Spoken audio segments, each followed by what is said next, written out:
fixed up the room upstairs for me in Ann's room. She has my oxygen tank.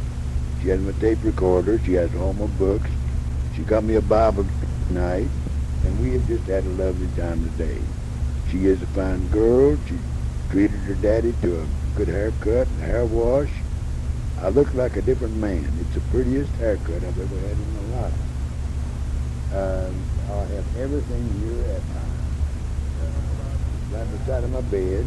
I'm not going to use the small tank anymore. I will have it filled or get an exchange before I go to Ronnie's this weekend.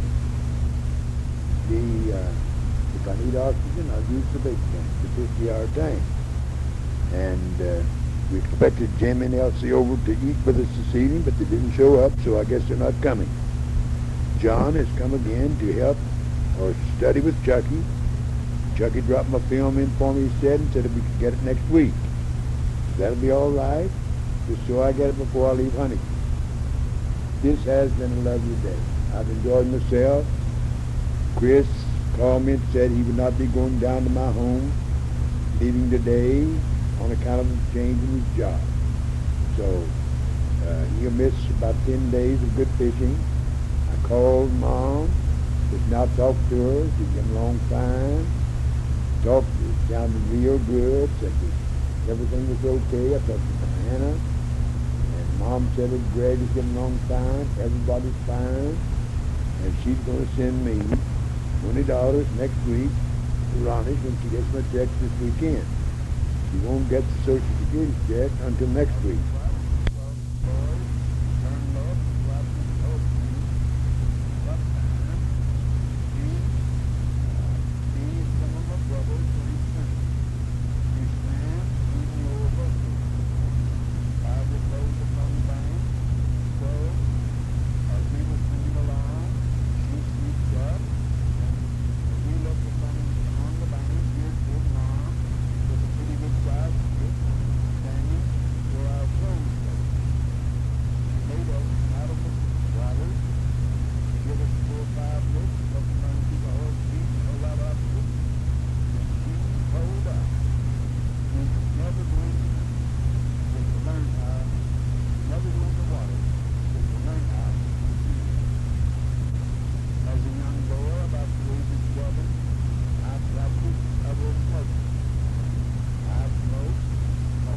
Indian smokes from the catalpa tree, or I smoke Life Everlasting, which is called rabbit tobacco, or corn silks. Usually use newspapers for the wrapper, and then if you had an extra nickel, you could get Bull Durham in a little cloth bag with a pull string, and if you run out of cigarette papers, you'd use newspaper. I'd sneak around behind the barn and smoke. On one occasion, Romy Spears, the town marshal, he caught me smoking. So he took me, he threatened to put me in jail, but it did scare me, so he took me to my mother. And after he told Mom about it, they decided they found me guilty. And the sentence was that I had to take 2 tablespoons of castor oil. Mom was a great believer in castor oil. Mother was an early riser. She would usually get up about 4:30 in the morning.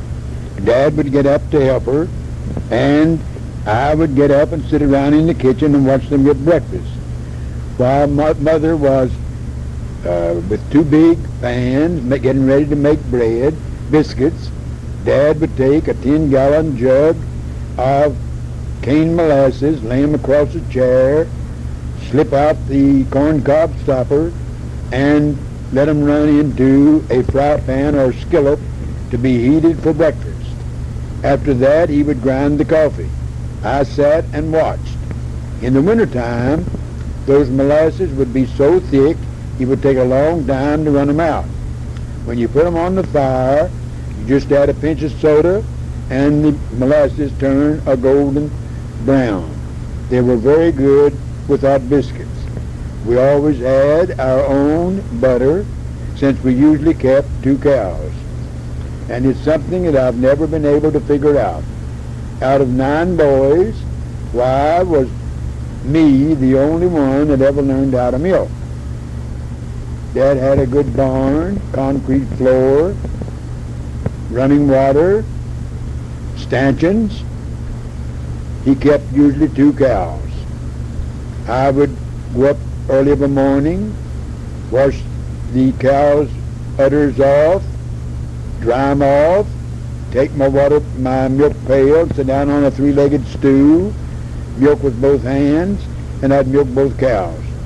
I would take the milk to the house, go back to the barn, let the cows out, and we would go up the alley toward the courthouse and take them out to the Morris Holler and put them in pasture. Then I'd come back home, wash my hands, and go to school. I know many times they could tell when I entered the room because of the cow scent.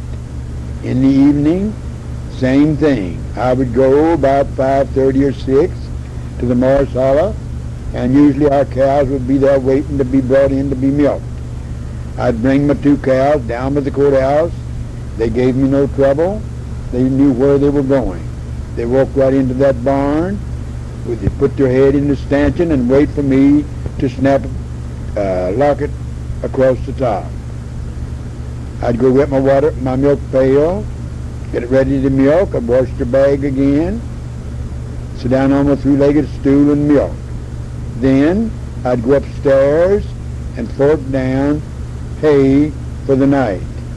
But as I said, I can never figure out why I was the only one of 9 boys that ever learned how to milk.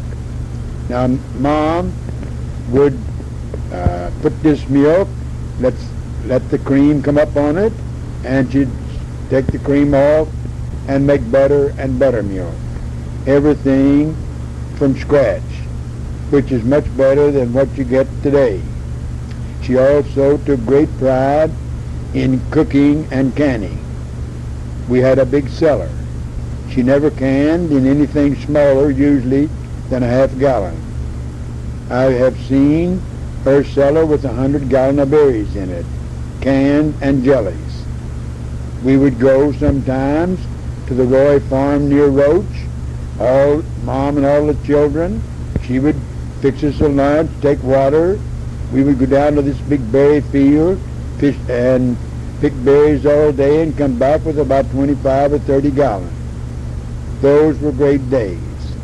Also, for some reason or other, I started getting up early too. I would get up about 4:30 in berry season, take 2 water pails, 2.5 gallons each, and a small pail to pick in, and I'd go down by Bobby Smith's. Usually Bobby was ready. We would cross the old covered bridge over Mud River and go to the berry fields. About 10:30, 11 o'clock, we would have our buckets full, heaping full, and we'd come home. Our parents then would can them or make jelly.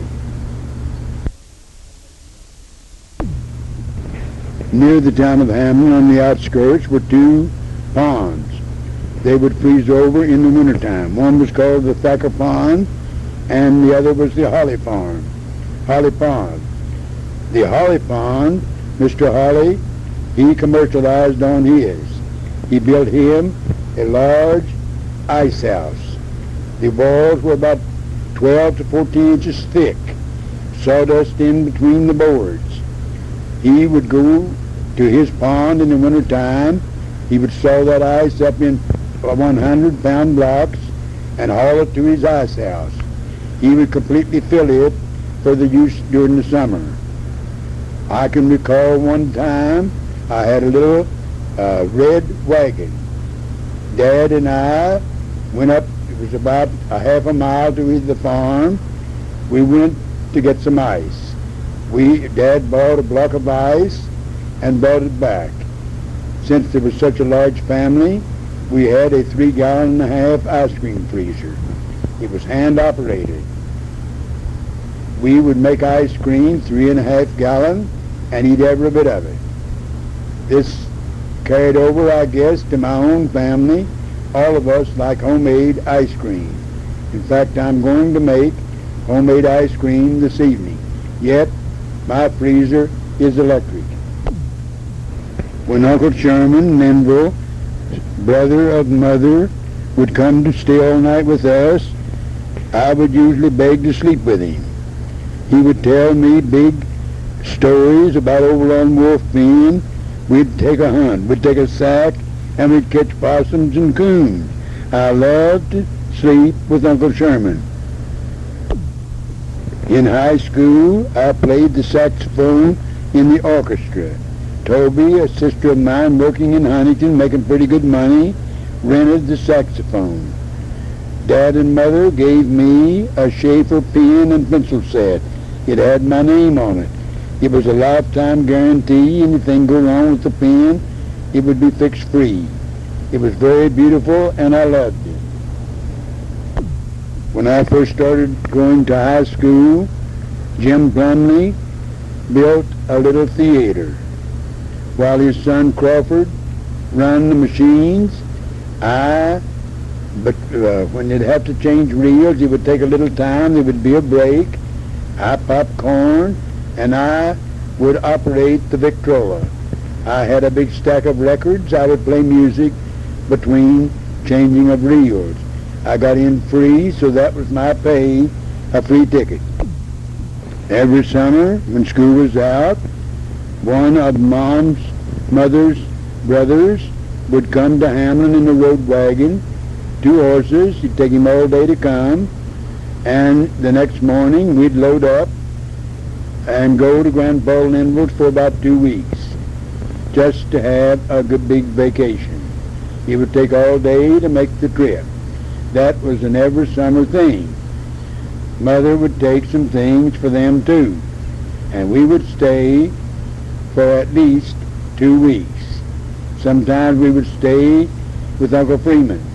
Some of us would stay with Grandpa, but we all did look forward to those days. We would usually stop at Uncle Hen Stowers. He married a sister of Grandpa Linville, and she would, knowing we were coming, she would see a brother of mother's going in after us. She'd have dinner ready for us the next day. Aunt Edith was her name. She usually had a big dinner, and we would eat dinner before we went on over to Grandpa's. I attended what was called the Carroll District High School in Hamlin, West Virginia. The name of our magisterial district was Carroll, named after a teacher, Billy Carroll. The name on our yearbook in 1925 was Lorac. It is the word Carroll turned around, L-L-O-R-A-C. My principal was F.B. Lambert from Barboursville. He was a well-educated man and a beautiful handwriter. In 1925, in the fall, I went to Midkiff and started my teaching career. I had grades 3, 4, and my principal was Aunt Flora Midkiff. I taught 3 years at Midkiff, and then I taught the different schools: Bradyville, Ranger, Road Fork, Farrellsburg, Kent Branch, Hubble, and Upper 6 Mile. Those were the schools that I taught. I taught 48 years.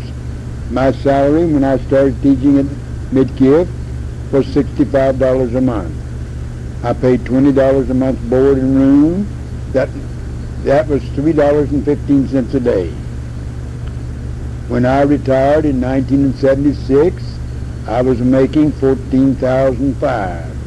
If I had taught last year, my salary would have been $16,500. I noticed in the paper a couple of days ago that the teachers had come to an agreement with the Board of Education in Pinellas County. For next year, I would be making $17,500. I enjoyed most of those days of teaching, especially the 30 in Lincoln County. I got more happiness out of teaching in a poor school. Road Fork, for instance, a little school located on the road toward Wayne. The people were low educated, not very good economically, had very little to eat. You had to sometimes be your own janitor. But there's something about Road Fork that will always remain with me. There was a girl, Hildred Atkins, lived on 14 Mile Creek. She had gone to school to me at Ranger. She was the best athlete, boy or girl, I've ever had in all of my 48 years of teaching. She was a dark-complected, pretty girl, and she grew up with a family of brothers. One of her brothers, Alvary Atkins, another one was Bill Snag. Hildred came to my school at Road Fork. We had no basketball court. Some of the kids had never seen a basketball, but Hildred had. She'd played basketball at Ranger. We entered the county basketball tournament at Griffithsville.